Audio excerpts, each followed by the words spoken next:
welcome to the Unlucky Frog Gaming Podcast. I'm your host, Ben Porter, and I am joined by my co-host for today, Charlotte Porter. Hello. How are we doing, Charlotte? I'm alright, how are you? Yeah, doing good. Just back from Malign Portent's Triumph and Treachery Age of Sigmar event at Warhammer Glasgow. It was all go today because they actually had an author signing. Oh. Whose name escapes me because he writes the 40k books. Oh, and you're not 40k guy. So humble apologies if you happen to listen to Unlucky Frog and your name has been omitted.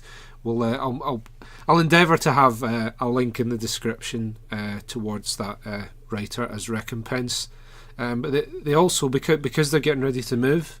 That's right, they're moving. They had a little auction where they cleared out a lot of their old stock. But we'll talk more about that game later. Yep. What have we been up to this week?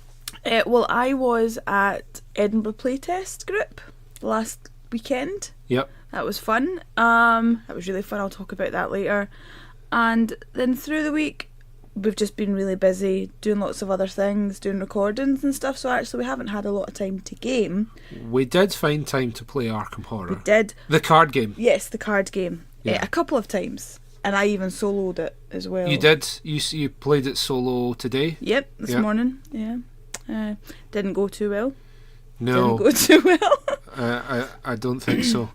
Yeah. Not if the picture you sent me when I was on the train was anything to judge by. Yeah. I think you were being attacked by 3 ghouls at once. Yeah, the ghoul priest. Which for anyone that's played a Cthulhu style game, if you're getting attacked by more than one thing at a time, you're probably going to die. And I did say that in the text. Yeah. I'm going to die, because I managed to exhaust them this turn, because I had a card that exhausts all enemies at the location. Yeah. But then I was dead the next round. You're just delaying the inevitable, I think. Yeah. But, so, let's talk about the Edinburgh Playtest Group. Yeah. So, I went through to that. It was really nice to meet Ian McCallister. Ian McCallister of the Giant Brain. And I can confirm that he is not a giant brain physically. He maybe has a giant brain. And he's not crying. He's not crying, neither is he one of the big brains from Mars Attacks. Or the brain from the Blue Yeti comics. You know, with the little glasses on. Oh, yeah. No, he's a human. He's human after all. A nice human at that. Nice human. Yeah. Yes. So I went along to that in the really interesting venue of Red Dice Games. Yep. Which is in a cellar complex. So they've got a cafe upstairs, I think Spilt Milk, and then downstairs you've got... That's a cool name for a cafe. Yeah. And then you've got, so it's like the Archies, so it's in the sort of vaults downstairs. Okay. You've got Red Dice Games and escape rooms. So periodically you would hear lots of screaming and lots of shouting and people being chased around and stuff, and it was just a really brilliant venue. It was great. So I went along to that. That is a monthly meetup. So if you're in Edinburgh or even, want to go and try it out, the next one they're having is the 22nd of April. So the whole point of it is that people can go along and play test games. It's fairly obvious. There was people there. The clue is in the name. The clue is definitely in the name. And they brought some games with them.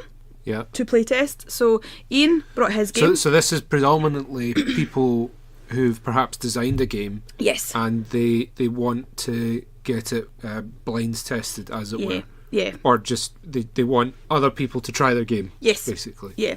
So it was really good. Got to try quite a few different games actually. Also, just a shout out to Keith. Keith McLaren was there. Hey. But again, I didn't really get much chance to talk to him because we were at opposite tables. I think I said hi to him. Of Cardboard and Coffee Games, who is working on Nuts and Bots. Yes, so he was playtesting Nuts and Bots with another group of people. Which we've spoken about in one of our Aircon episodes. Yeah. So the games I played a game by a gent called Brian, which I'm told, I've never played Netrunner, but I'm told was meant to be a quick-paced Netrunner style game. Okay. Where you have to sort of install programs and plans, and the plan is to, or the aim of the game is to score victory points and defeat your enemy.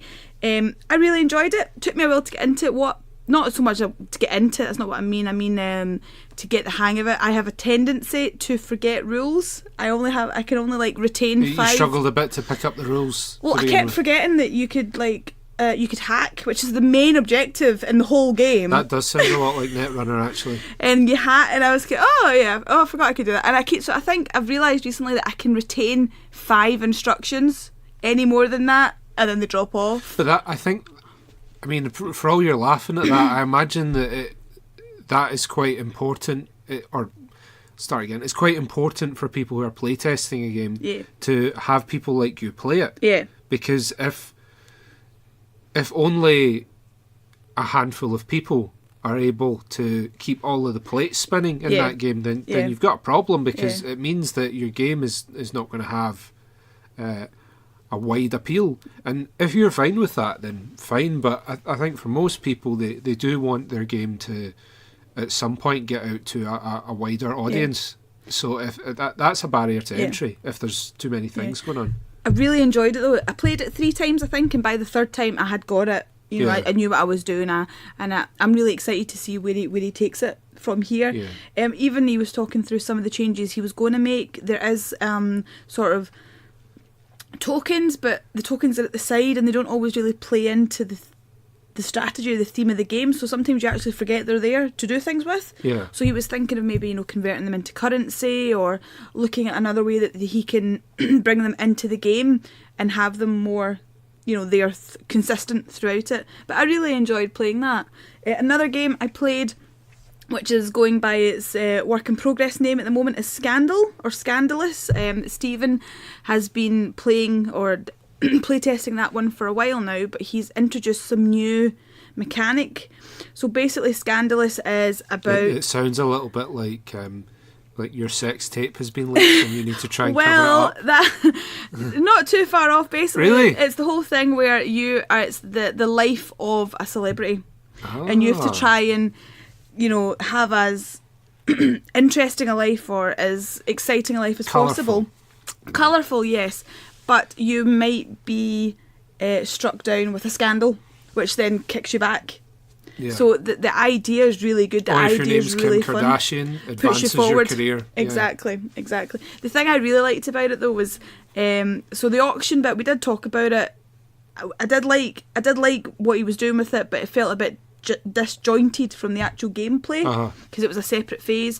So he'd been thinking about doing other ways to do that. I think actually that's the first time he'd introduced the auction phase. It had been done in other ways previously, so he's still working on that. But the thing that I really like is once you've got all your cards lined up and your story, about who you are, you then have to you have to then create a story around. It's a little bit like the Gloom card game, where you have to weave a bit of a story, or at least the experience is enhanced if you weave a bit of a story. Because it's one of the things that we've mentioned before about the Gloom card game, is that if people didn't embrace the storytelling element to that game, it wouldn't be all that interesting. No, it's very much the same. It's just at the end, at the very final stage, once you've got your life story lined up, you talk it through from when you were born and all the way through it, and your scandals and how you came back from them and stuff like that. But I really enjoyed that, and again, it's another one I'm quite interested to see where it goes. See how it progresses. Because it's not a game I would have picked up. It's not a game probably I would have, if it'd been in a shop, I would have picked up. I suppose that's one of the other cool things about when we playtest and do demos and things like that, is it makes us aware of games that ordinarily would be quite a fringe thing. That maybe don't get as much screen time as the games from the bigger publishers. So that's a really cool element to these playtest groups, is that it helps the designers to refine their craft, but it's also raising awareness of what they're doing at the same time. I would be interested to see where it goes, because I think having played it, I really liked how it played out.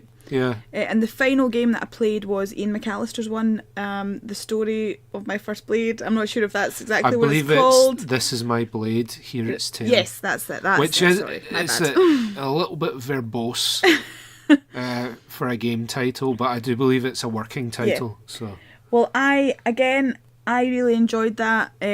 I was the only one at the table that hadn't played it, so I did feel as if I was on the back foot a bit. However, everybody was exceptionally supportive. Yeah. There was a couple of things, again, so the way it works is you're given a sword, and your sword is made up of 3 parts, and the idea is that you can enhance them, you can enchant them, and the more you do that, the more powerful your sword becomes, and the more enemies you can take out. You then buy, you get XP for the enemies you kill, and so on, and sort of enhance your weapon. That does sound a lot like Enchanters. Yeah, it's not the same as Enchanters. Having played it, it reminded me of Enchanters, but not in the way that it is Enchanters. I don't mean that sounds like Enchanters as in that sounds like a carbon copy of Enchanters. It's just, it's when someone describes something to you and your brain starts trying to make connections with things. For me, when you describe that, it's like, like Enchanters. It's similar, but it plays very differently. There's a lot of different dynamics in it. But I did actually encourage Ian to get the game. I said that if we've got it, so even if you wanted to take it away and play it, I could take it to the next one. Ian, if you want to play Enchanters, come to our house. Yes, that's open to anyone that wants to come and play Enchanters. Yeah. Yes. You random citizen, come and play Enchanters. Yes.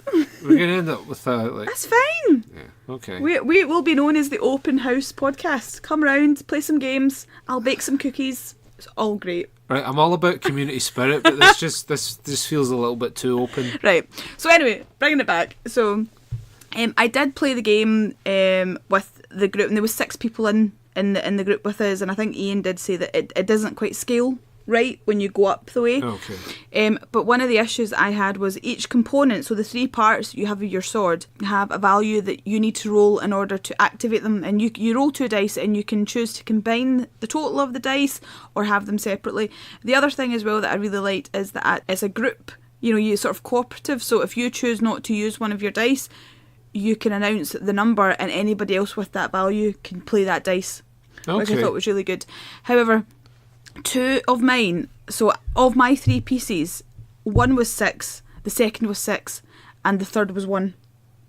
So ultimately, those are the numbers that were more likely going to get changed or less, likely to be included in things.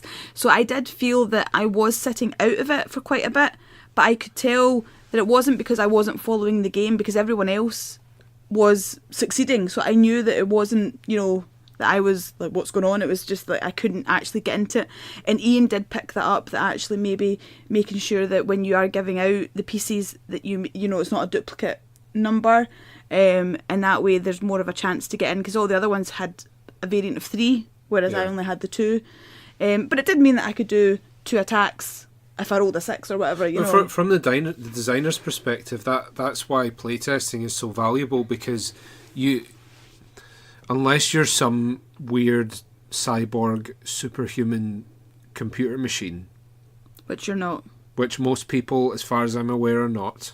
Maybe the giant brain is. I mean, frankly, the jury's still out. I mean, you people could all be robots or figments of my imagination, but until otherwise proven, we'll just assume that you're all people. Good.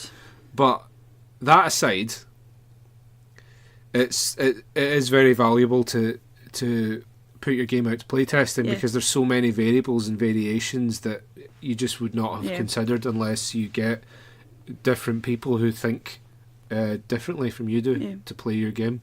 Because even one of the things that I've seen that Ian has done since stalking him on Facebook and Twitter is that he's changed the layout of the cards, so they're no longer landscape, they're portrait, and even just that actually reads a lot better. It's easier to sort of lay them out that way, and that was something I think somebody had suggested at the playtest. Well, it's cool to hear that he's actually taking feedback on board, because that's another thing that we've heard from quite a few designers, is that a lot of the time it can be a bit heart-wrenching hearing people criticising this thing you've been working on, and it takes guts at times to take on feedback. I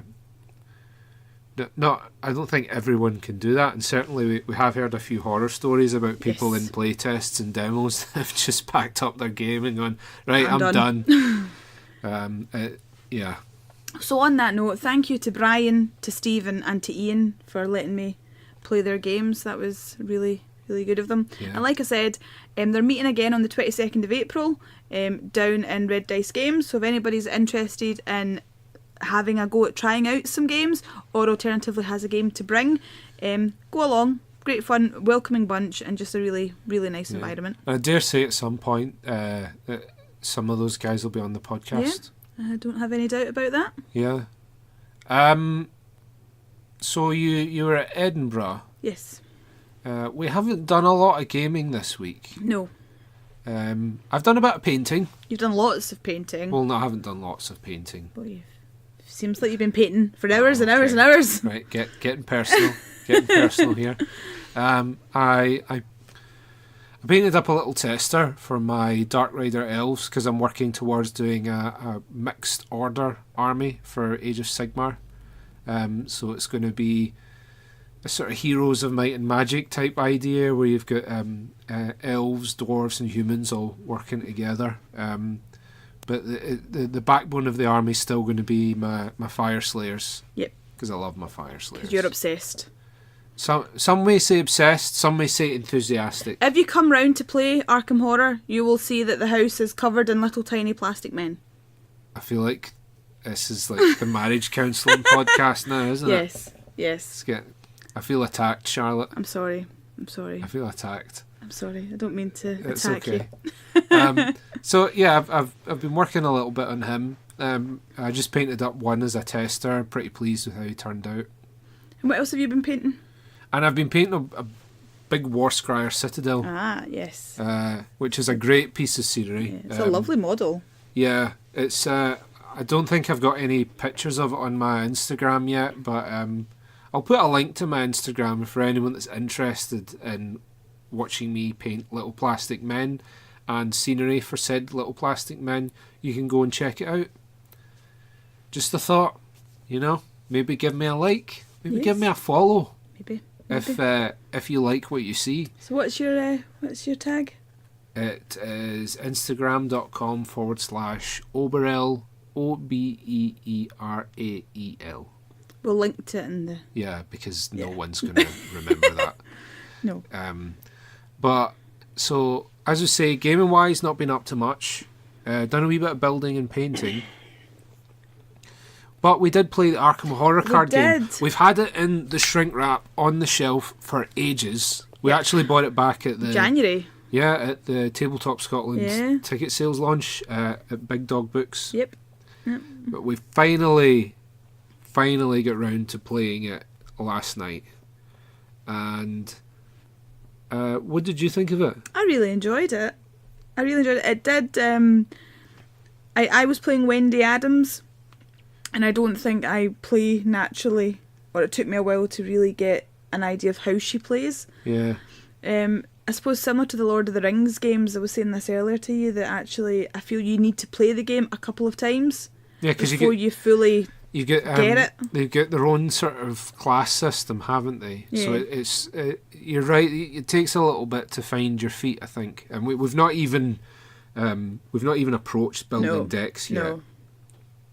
So we're still very much in the baby pool as far as Arkham Horror, the card game, goes. But we've taken our floats off though. We've taken our floats off. Like we're having a bit of a doggy paddle, but we're not quite doing the frog yet. No, but But I think we'll get there. I mean, right away, I'm quite enthusiastic about it because I love all things Lovecraft. Yep. I am actually one of those sad people that reads all the short stories. It's not sad. Yeah, it's not sad. No, but what I'm saying is that a lot of people like Lovecraft without necessarily having read the Lovecraft short stories in all their slightly racist glory. Yes, the dog, isn't it? Yeah. No, it's the cat. The cat, yeah. Whose name is so offensive. We're not going to mention it. Isn't it? The cat's name is so offensive we can't actually mention it on the podcast. But if you want to know what it is, go and read The Rats in the Walls. Yes. And you will be stunned, frankly, because I did the double take when I read that story. So I that must have been a typo, but it's not. That is the So name go and of look the at cat. go and look at it. It's shocking. Anyway, none of that. It's been whitewashed. Yes. You know, maybe somewhere out. Do you think there's anyone that's slightly offended that they've whitewashed Lovecraft? That they've done away from the original context? Yeah, that they've removed all of his racism. Probably. There must be someone out there. Purists out there. Yeah, Lovecraftian purists. purist. Zealots and cultists. Yeah. Exactly. Those people that are trying to... Yeah, zealots and cultists that wear white hoods. Yes. And may or may not partake of burning crosses. Well, we can't really... But that's the level of racism we're talking about in Lovecraft. That is pretty much. I'm not kidding when I say it. Some of it is pretty shocking, but pretty much. Anyway, went off on a massive tangent there Yep. about the KKK. Lovecraft, no, Arkham Horror, the card game. Oh yeah. It's good. It's interesting you mentioned the Lord of the Rings card Yes. game because it is very similar. Yeah, and we did play lots of that. So I felt that I was able to pick it up quite quickly from that. But there's a few extra moving parts. Yep. But so one of the complaints I have with the Lord of the Rings card game is that you can end up settling into this sort of rhythm with things. So the pacing can sometimes make the Lord of the Rings card game a wee bit tedious. It's not too bad because you're still drawing random cards and things. But what I really liked about the Arkham Horror card game is the Chaos Token mechanic. Yes. And the first time we played that, we totally overlooked that, didn't we? Yeah, because we were waiting for... When did they come out? Yeah, without realising that it's like, oh yeah, you're supposed to draw one of them every time you do a skill test. Yeah. Oh, okay, that'll be why they didn't And appear. that did make it a bit more... It makes it more tense yeah. because everything you do has the chance to go horribly wrong. Yep. That's pretty much Lovecraft in a But that nutshell. No, but that is reflective of real life. Yeah, that's true. And it's one of these things that, a lot of people complain about the random number generator mechanic in games. They say that it detracts from skillfulness, or when things are random, then it becomes all about luck. But I think that Life is random. Absolutely, and games should. Well, not every game has to be, but I believe that the most interesting games have some element of randomization within it, because the fact of the matter is that in life you cannot fully prepare for everything that's going to be thrown at you, and there's actually a degree of skill in at least sort of trying to preempt things that may or may not happen. Well, the other thing is actually there's been times when I have resorted to the roll of a dice for my outcome, Which is a terrible idea. No, if you make the very first game of Warhammer that I ever played, I won because to Simon's horror. In the context I rolled just totally random. Yeah, in the context of a game, that's fine, but it sounded as though you were giving people advice for life. Yes, Do not always roll a dice. Always have a dice don't on do you that. and That just is a roll it. horrible idea. Don't do it. If It you're makes making a life- major life decision, do not resort to rolling dice to help you do that. How do you know You're I've not not done Harvey that? Dent. But you've seen the Batman film. You've seen how that goes. Don't do it, kids. Don't listen to Charlotte. Okay? Listen to Charlotte. Right. Anyway, Yes. the Arkham Horror card game. Yes. Very good. Very, very good. Looking forward to delving into that. And actually getting to grips with. Yeah, with we how it we plays. both quite like cooperative games, Yeah. which this is. Not as cooperative as Lord of the Rings, right enough, but No, it's still quite cooperative. yeah. Um, But I can't play anything to you or. no, but I've got stuff I yeah, can that's do. true. But Yeah, so just- maybe if you try out another character, you might fare better, because it seems to me, and any of the Arkham Horror aficionados out there can correct me on this, but the survivor class seems to be more about looking after yourself. surviving. Yeah. Whereas, who knew? Whereas the Guardian class, Yes. Yeah. you get access to healing abilities and things, which is which benefits everyone. Yeah. So yeah, we're going to Play that tonight, probably. Play a bit more of that tonight. See how we get on. Maybe dabble with the campaign a little bit. But if anyone's got any suggestions for expansions we should have a look at, let us know, because we're obviously a bit late to the party as far as Arkham Horror goes. So it would be great to hear what's the best thing for us to look at next. Yeah. But today, I did get a bit more gaming in. I played a bit of Age of Sigmar and Warhammer Glasgow. And all we were told before is we were taking 1,200 point lists. So that's a reasonably small army, but it's still big enough for you to have some options. And we were going to be using the Malign Portents rules, which is all the sort of mysterious omens that you can interpret that have slightly subtle effects on the battle. But it makes it quite interesting because you can respond to things out of step. Like you can actually interfere with your opponent's turn, which in a game which is turn based, that I think can make things much more interesting. But we got there, and it was Triumph and Treachery. Very good. Which is multiplayer games where it's every man for himself. So I was on a table of 4 with... I was playing my Fire Slayers. And one of my opponents was playing Stormcast. So he pretty much had the starter set army with a couple of units of Liberators and the Lord Relictor and all of that. And one of the other players was playing the Iron Jaws, which are the big beefy orcs. Yeah. And the other player was playing Disciples of Tzeentch. The best army. I hate Disciples of Tzeentch. I play Tzeentch, if anybody didn't know. Right. No, so I don't have a problem with Tzeentch per se. Yes. Like one of my good friends, Craig, plays a Tzeentch army, and I always enjoy playing against Craig because he's got a nice. He's like me, where he becomes very invested in storytelling. Yeah. So he's got these characters that he'll always use with the army, and the composition means that he's got enough variation within it to make it interesting. But the problem is. Tzeentch, or Disciples of Tzeentch rather, is very powerful at the moment, and there's definitely a reason that you're seeing them finishing in the top 5 in just about every tournament at the moment. Well, you had a discussion recently about whether the Lord of Change was over. I did. Well, underpointed. Yeah, because I lost horribly to Colin, as our regular listeners will know, the other day.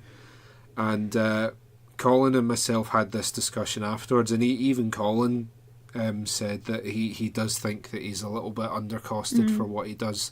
And I took the question to Facebook, and I think I got about 8 responses. Only 2 of the 8 responses believed that the Lord of Change's current point cost was okay. Right, okay. And coincidentally, they were both Disciples of Tzeentch players. Okay. Everyone else seems to be of the opinion that, considering how expensive some of the other greater demons are, and what they do relative to what he costs and what he does, he is underpointed. So that was horrendous today again. It's because the thing about Disciples of Tzeentch is that you start having these flashbacks to 8th edition Warhammer Fantasy, where it was a case of people shoehorning as many wizards and artillery pieces as they could into a list. Because Disciples of Tzeentch functionally works the same, where it's a lot of the magic is essentially magical artillery. Yeah. So you're pretty much just watching Tzeentch players wipe your army off the board, and there's nothing you can do about it because they all do mortal wounds. Yeah. So it makes for a very unpleasant experience. The thing about today was that it was supposed to be more of a narrative event, And there was a lot going on, so to be fair to the staff, they weren't able to keep tabs and everything as much as they would have liked to. Because they're moving shop, aren't they? They're moving shop, and then they had a signing, and then they had the auction, so there was loads going on today in the store. But one of the things I wanted to talk about was the how much is too much when it comes to playing to win. Because this particular Disciples of Tzeentch player, he plays very competitive lists. You said he brought a tournament. Oh yeah, list. it was pretty much a tournament list, but because what the intention with this event was that they were going to vet the lists, and if anyone had done anything too competitive, they were going to make them rewrite it, because they wanted, because narrative gaming, it's the emphasis is the story as opposed to trying to gub everyone. But that being said, you're still playing a competitive game. Everyone still wants to win, but I mean, what do you think? How much is too much when it comes to playing to win? Well, we've had this conversation before in other games that we do have a different, I suppose, outlook on how we play games. Yeah. I suppose I'm just thinking about instances where yourself and Josh have gamed, and yous will actually communicate what yous are doing, or Josh will say. There was one time I did get very annoyed because I am the type of player that I do think in my head I'm normally 3 steps ahead. Yeah. And I am in my head 3 steps ahead. I won't share that with anyone. I won't indulge anyone. But Josh will give you like a commentary as he's going through of what you could do and how you could do it. And there was this one time I got so pissed off because what you were about to do would totally. I was like, why? Why are you telling him this? Why are you helping him? And I had this absolutely brilliant idea all lined up, and it just can't remember what it was we were playing. I think it was Enchanters. Was it Enchanters? Yeah. I was not a happy bunny. No, but everyone gets frustrated. Yeah, but the thing games. is I realise that I don't play to win. I don't have this idea where I need to win. I don't play that. For me, I try to make the game as exciting and as engaging as possible. Yeah. Where I will try to, like I said before, there's sometimes where I realise I'm not going to win, or there's not any point in me trying, like pushing so hard when I know I'm not going to make it, that I'll just do whatever I can to create as much distraction as possible. Yeah, which is fine if that's what you want to do. But that's quite an interesting point, actually, because obviously with Age of Sigmar you've got the 3 modes of play. You've got match play, open play, narrative play. Open play, sort of beer and pretzels type of thing, just do what you want, just take a bunch of fun stuff and have a massive big mental game. Match plays, tournaments. Narrative plays more like campaigns and things like that, and maybe reenacting famous battles. I'm more of a narrative gamer. I really enjoy the storytelling and, dare I say, even role-playing element to things. So a lot of the time I'll be playing a game and I almost find myself at times not fully intentionally doing it, but creating these little personal objectives for myself. So like I'll be in a big like 3-way game, and there'll be a Slanesh player on there, so it's like I am going to twat that guy. Yeah. Irrespective of what the objective is. So you come away, like, even if you've lost the game, if you manage to achieve that personal objective, it still feels a bit like a win, even when you've lost. If you manage to get like an epic duel between the 2 characters and you get the upper hand, even if you lose the game, you still feel like you've achieved something.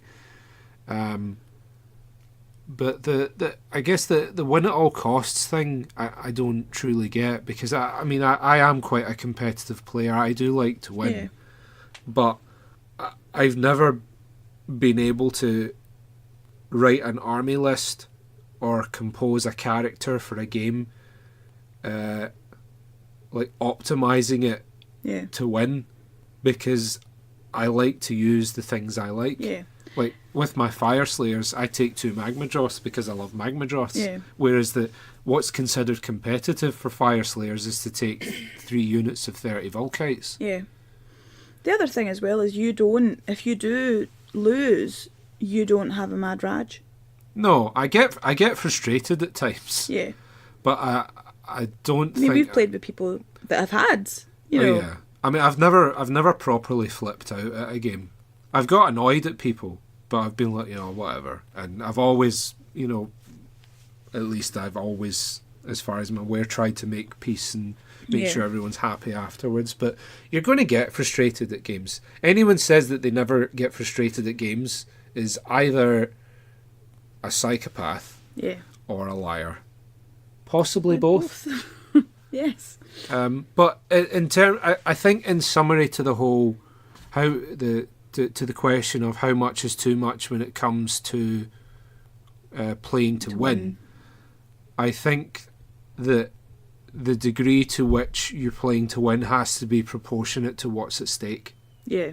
So if you're playing against a beginner, what's at Don't stake go is out. you want that person to become engaged with your hobby. So you're going to make sure that you play to make sure that they have as much fun as they possibly can. Like that one time that you were showing me the very first time how to play Age of Sigmar. Yeah. And I was playing... What was I playing? I don't know. I feel like you're just about to completely undermine my statement. No. But it's that way that I think... Because as well, this was the first couple of times that you'd played it because it was just after it was released. And so you were learning it as well. Yeah. So it wasn't as if you were an expert and you were showing me, but... I was like, okay, I'm with it, I'm following, I'm not doing very good, but I'm still there, I'm on it, oh no, I'm dying, it's fine, I'm okay. Summoned a unit of Stormcasts. I was like, what are you doing? But that's what they do. But you never told me. They descend from the heavens. I was like, I'm just bringing in all these big heavy armoured dudes. Yeah. Like, why are you doing this to me? Why would you do that? So that is how not to introduce a game to a beginner. But at the same time, that's how you got used to playing it. That's how you found out how to play it. Yeah. By actually doing it. But not to a beginner. But yeah, so in summary, the degree of competitiveness in a game has to be proportionate to what's at stake. Yeah. If it's a Friday night and everyone's coming round for beer and pizza, don't take your tournament list. No. Take something fun. Yep. Leave the tournament list for the tournaments. Yeah, that's a good... the practice games. Yeah, it's a good rule of thumb. But yeah, I think that's a good rule of thumb is maybe try it and keep the competitiveness proportionate to what's at stake. Yeah. The gloves come off at the tournaments, but yeah. Just be mindful of other players' enjoyment, I think. Yeah. It's not all about the winning. Yeah. Anyway, I think that's about all we've got time for this week. Yep. Thank you very much for joining us. Thank you. We'll hopefully see you next time. Yep. See you then. Bye. We are Unlucky Frog Gaming, and I am Ben. Be sure to follow us on Facebook and Twitter. Just search for Unlucky Frog Gaming. You can also show your support by giving us money through the Unlucky Frog Patreon. And be sure to check out our website, unluckyfrog.com, to find out more.